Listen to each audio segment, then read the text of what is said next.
Hi, I'm Captain Tom Melville with the Indiana State Police. The Indiana State Police has several specialty teams, and the USRT team, the Underwater Search and Recovery Team, is just one of those specialty teams. Today we're going to take a look at some of the activities during an ice dive. We're just east of Logansport, Indiana at France Park. It's a location we use often during the year for training purposes, and we hope you'll enjoy the program today as we look at underwater ice diving.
You're observing our Assistant Commander Alan Lawrence zip up the wetsuit for one of the divers.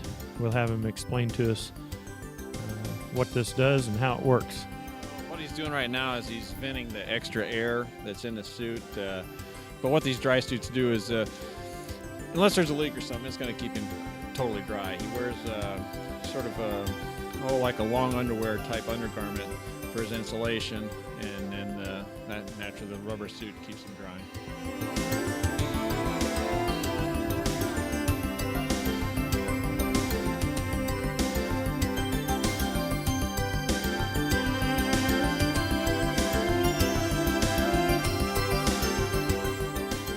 Notice he has his tank inside the car so that the air inside the tank warms so that it doesn't cause them problems with breathing after they get in the water.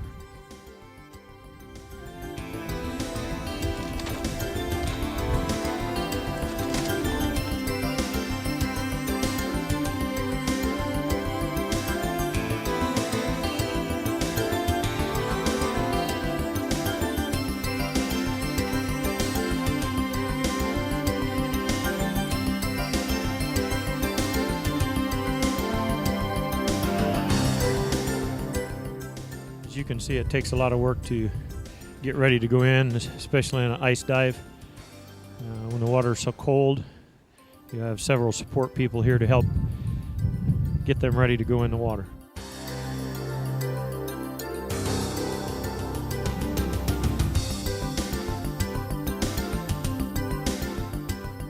I'm starting from his head. I'm making sure that he's basically comfortable right here.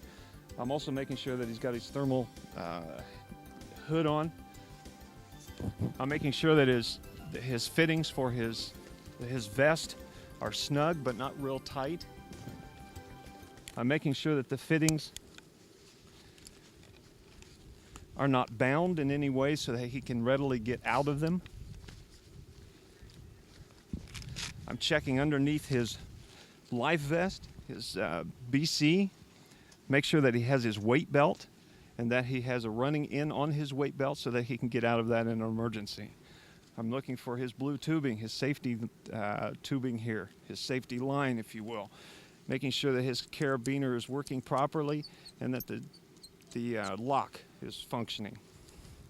From there, I'm looking for his regulator, making sure that it's working properly. I'm looking for his BC fill, making sure that it's properly fitted to his tank. I'm moving him to the rear, making sure that his air is turned on completely, making sure that his tank is secure in the fitting, making sure that his octopus. His backup regulator is stowed properly so that if he sits down or he moves against the ice, it won't be banging against the ice and get damaged. Also making sure that it is functioning properly. Making sure that his zipper is snug so he won't get any leaks, hopefully. Making sure that his gloves are fitted properly over his wetsuit. Making sure that he has his fins and his mask in hand. Making sure that he has a dive knife located on his leg and that he can get to that dive knife. Last thing, I make sure that he has at least 3,000 pounds of air pressure in his tank.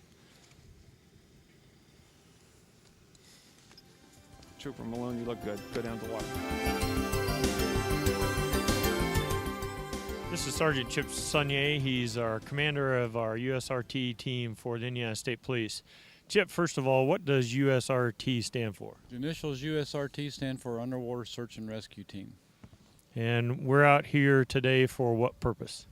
We are out here today preparing for the worst case scenario. Actually, the worst case scenario actually occurred back in the mid-1980s. 4 snowmobilers came out onto a lake up in northern Indiana, screaming across the lake at about midnight, and went out into open water. 3 of them drowned and 1 survived, and we were there for the next 7 weeks recovering the bodies. And after they went into the water, the water froze over, and by the end of the 7 weeks we had about 6 or 7 inches of ice that we were having to cut holes in just to recover the victims. We see that they're only going in 2 at a time. What's the purpose? We hold to the buddy system, which is 2 divers, so that the one diver is the lead diver, the other diver is his safety diver, his backup. And then we have a safety diver on the shore as well. Right, there's a safety diver sitting at the hole in case that team gets in trouble, then that backup diver can function as a safety diver for that team. How many members do we have on the State Police USRT team? Currently we have 41 members spread statewide. So if we get a call at any particular district, of any of our 18 districts, we have divers available. Yes, sir, we do. We're out here on the ice today, and there's about 9 inches of ice on the pond, but what are the recommendations for the ice thickness? The recommendations for venturing out onto ice is that 1 inch of ice is danger, and you should not venture out onto the body of water under any circumstance. 2 inches, that's when you'll see one person maybe sitting by an ice hole fishing. 2 inches is safe, but only for one person. 3 inches, you'll see small groups of people starting to gather. You'll see 2 or 3 ice fishermen sitting around an ice cut hole in the ice, and when you get to 4 inches of ice, and that's with a steady increase of that ice. That's cold sets in and the ice has time to cure. If you get warm weather and cold weather, then the ice has a different characteristic, but a good solid freeze like this has been up here. 4 inches of ice is good for large groups of people. That's when you'll see people ice skating out onto the ponds and things like that. When you start seeing snowmobiles out on the ice, that's typically 5 and 6 inches of ice, and the 7 and 8 inches of ice, it'll actually support the weight of a vehicle. Now, as we see the divers out in the hole, we talked about the spoke wheel, and just explain to us the process you go through during a training dive like this. For a training dive like this, with the snow covering on the ice, the snow actually blocks the sunlight, which we don't have much sunlight here anyway, but it's a safety factor in that if a person would come offline, he could look up under the ice and see this circle. If he stays within that circle, he knows he's within a range of the hole, and the spokes leading back to the center of the hole actually open up the snow for light, and it gives them a reference point to look at under the ice. With 9 inches of ice, that's going to be very hard to see, but with thinner ice and clear, it will definitely let the light in. Now, as these folks get ready to go underwater, they have a lot of equipment on. Explain to us what some of that equipment is. Probably the most important thing that they're wearing today is a dry suit. That's a thermal protection for the cold water. The dry suit is, as what it says, dry, does not allow water in, and the person is warmed by the underwear that he's wearing and the air that's trapped in that suit. The number 2 piece of equipment that's probably of utmost importance is the scuba tank that he wears. That is his air source. And you've seen the small bottle on the side. We're requiring that each team, at least one diver, have what we call it a pony bottle. It's a 17 cubic foot tank that is charged to the same pressure as the main tank, 3,000 pounds. We'll give him about 20 minutes of air should something go wrong. It's like a lawnmower with a spare gas tank. Chip, the hole is cut in a triangle shape. Is there a particular purpose for that? Yes, there is. We cut a triangular shape about 5 or 6 feet long on each side to give that diver a place to sit in the corner. If it was square, he'd have a hard time getting to the edges. With a triangular shape, he can back the tank right into that corner and put his elbows up and have a place to rest instead of trying to hang onto the edge like you would at the edge of a pool. So the shape is definitely conducive to the dive operation. It also gives a reference point to the direction that they're diving. If they're actually looking for something out there, a body or a piece of evidence, we typically point the triangle to where they're trying to get to so that the tender stays on the straight line, the back side of the triangle, and the diver is worked toward where it's pointed to. So there's two reasons for the triangle. Now, you've been a diver for several years. Tell us what it's like to get dressed up and go down into the water and then come back out. Okay. We try to tell the divers that it's just like diving normally. The only difference is you're in an overhead environment. You cannot, wherever you're at, in reference to the dive, you can't just make a free ascent to the surface, obviously, because you're in an overhead environment. So we try to get them under the ice to where they feel comfortable. We don't force them to move away from that initially, just to start breathing, get under the ice. And it's like being in an elevator instead of being out in an open room. You're in an enclosed space. Once they get comfortable with that and realize that their lifeline is back to the hole and they feel confident with that, then they just dive like they normally would. In talking about the lifeline, the confidence that we build with that is that there's a strap around their waist. It's got a carabiner on it that's locked in place, tied to a loop on a line.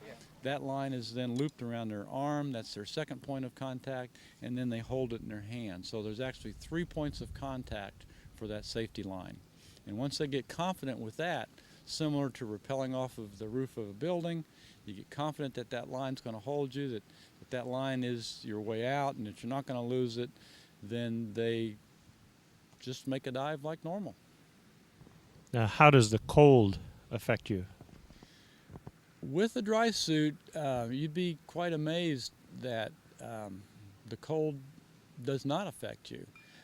People that dive wetsuits will typically last about 20 minutes and they got to get out because water will sap the heat away from a body 25 times faster than it would normally, just standing out here.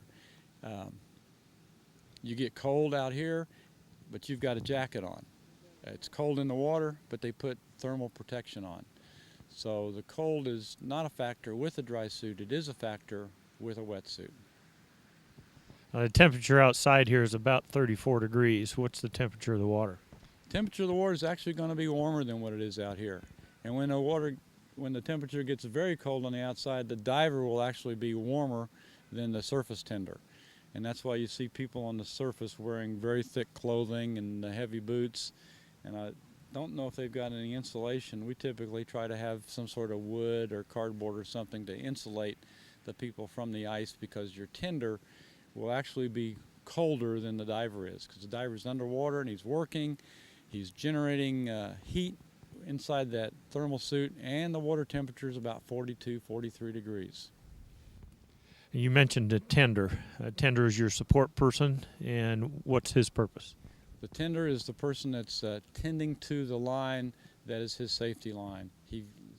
lets line out as the diver moves away from the hole, and he'll bring that line in as the diver comes toward the triangular hole. Also wanted to mention about the cold. When a diver gets out of the water, I challenge you to do this. Take his gloves off of his hand and touch his hand. His hand will be warmer than what yours are, typically, because he's out there working. I've tended many times, and I get colder tending a diver than I do actually making a dive.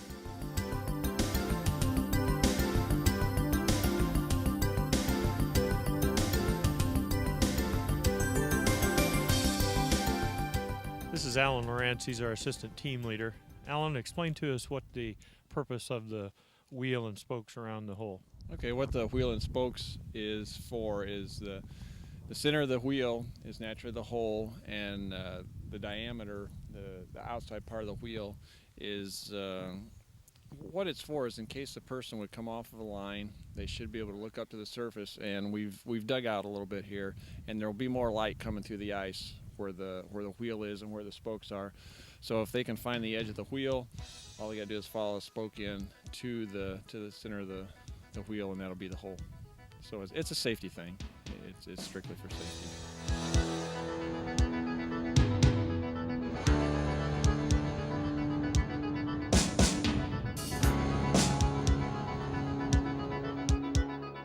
Here we have two divers just come out of the water. Give us your names. My name's Jim Sopra, District 13. Greg Biggers, District 13. What's it like being under the water?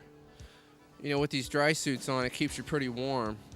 You really don't feel as cold as you think you would when you're down there. So I stay pretty warm. This is a training dive, so what are you wanting to do under the water? What do you want to try to accomplish?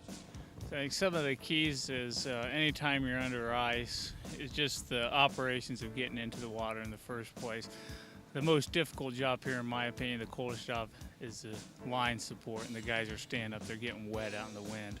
Underwater, the dry suits are a little more difficult than wet suits for maintaining buoyancy in. So working on your buoyancy, working on using lines, and we're down there's a car down there. We're working on approaching the vehicle ways. If you need to extricate a person from the vehicle, hook onto the vehicle.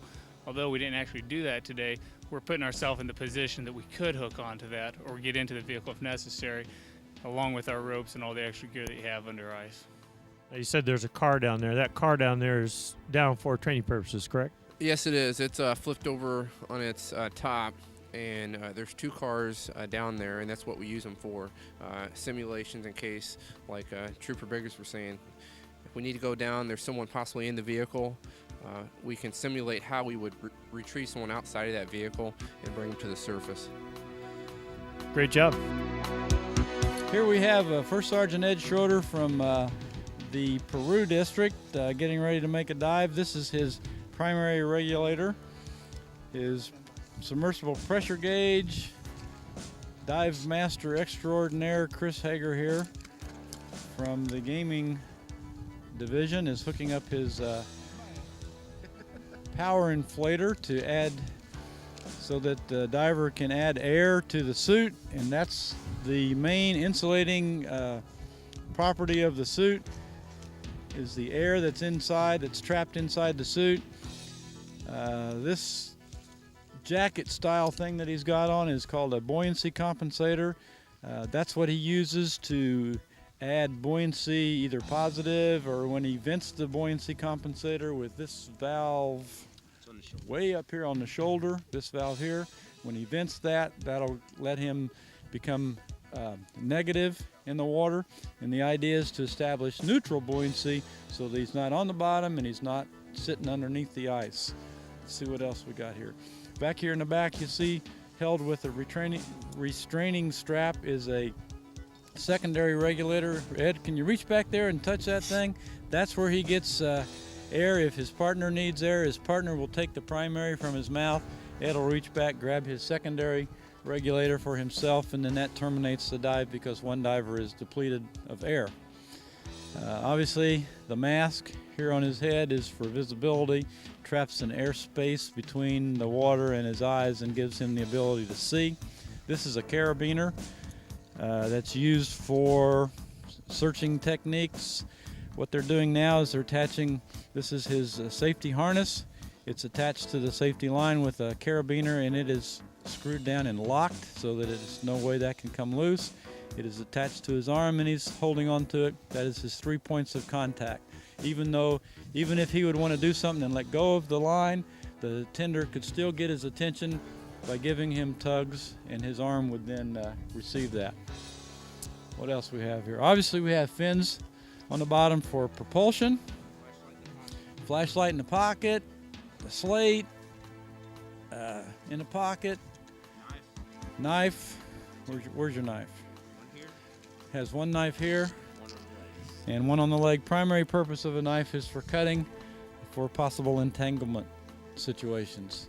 On the back we have the main air source, 80 cubic feet of compressed air charged to 3,000 psi. This amount of water, we're probably 35 feet of water. That tank should last him about anywhere from 30 to 45 minutes up to maybe an hour. This is the first stage regulator. It reduces the 3,000 pounds of air down to 140 pounds in the low pressure hose here, and then when he breathes it, it reduces it to atmospheric pressure depending on whatever depth he's at. Down here we kind of skipped this belt that he's got on, if you'll turn around a little bit, is holding lead. The suit gives you positive buoyancy, the lead adds negative buoyancy, and then with the buoyancy compensator you can add or take air away, which gives you your neutral buoyancy. But without the weight belt he wouldn't be able to get underwater at all. So as you can see, Ed's going to enter the water here. He's going to move into a one of the edges here. The corners give the divers the ability to slip in the water conveniently.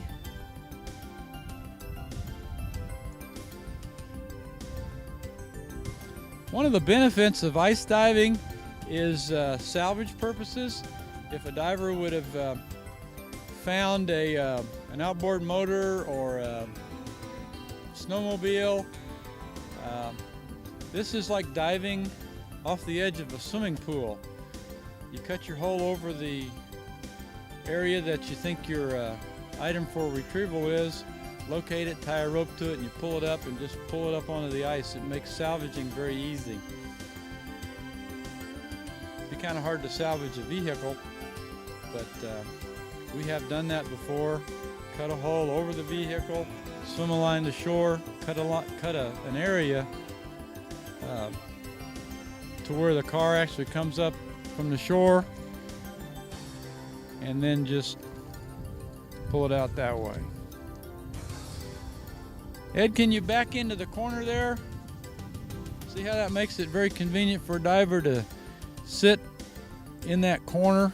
If this was a rectangular hole or a square hole, the diver wouldn't be able to do that. Circular holes are very hard to cut because of the chainsaw, but triangular holes are very conducive to ice diving.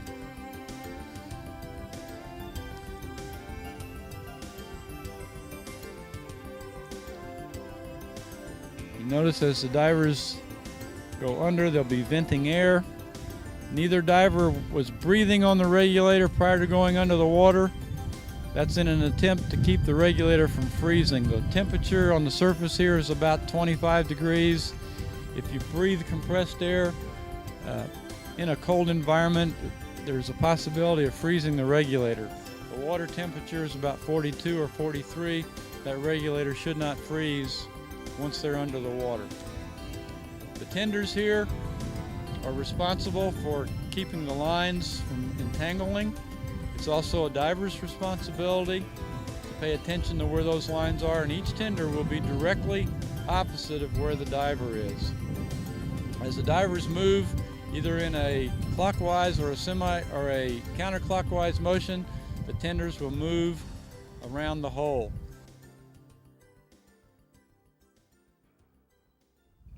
As the diver moves toward the hole, the tender will bring the line in. As the diver moves away from the hole, he'll let line go out. Every once in a while, you'll see the tender give it a pull. We call it a pull, not a yank. He's asking the diver if he's okay. You want to see if we can get an okay back from the diver?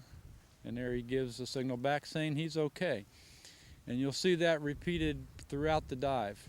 It's very comforting for that diver to feel that tender asking him if he's okay. The line's marked so the tender knows exactly how far out from the hole they are. What's the maximum distance you're going to allow them to go out? 120. That's what we let them go out. Okay. So there is an actual limit away from the hole that they're going to let them go. Typically it's 90 feet, well, the book says 100 feet, but when you throw the depth in here, it's about 35, 40 feet, then you're looking at about 120 feet of line out. Typically we're limiting the divers to what, 20, 25 minutes?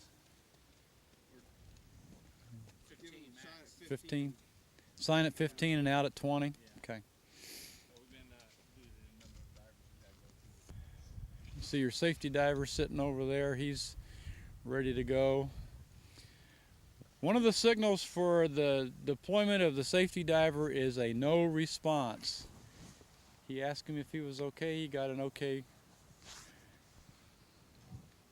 response from Dan Ziegler.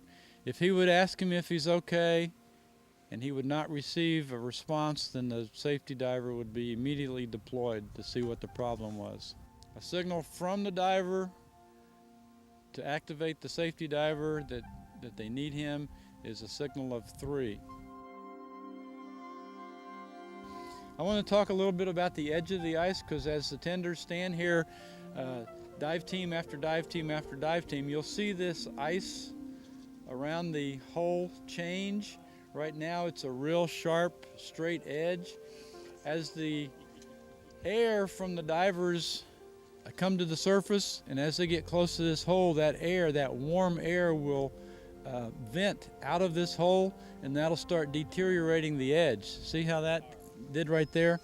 That's warm air, and that'll start eating away at that edge of the ice.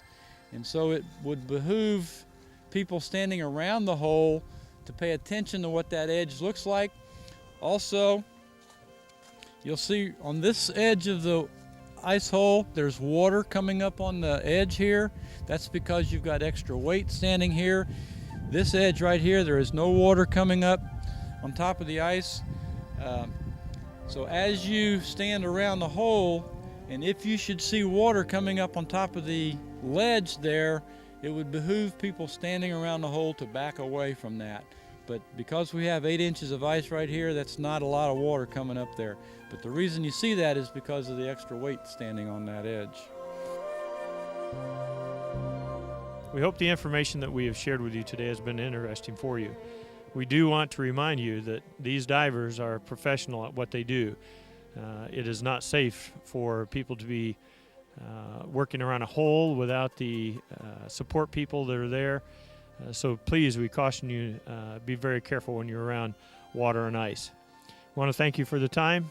I hope you've enjoyed the program.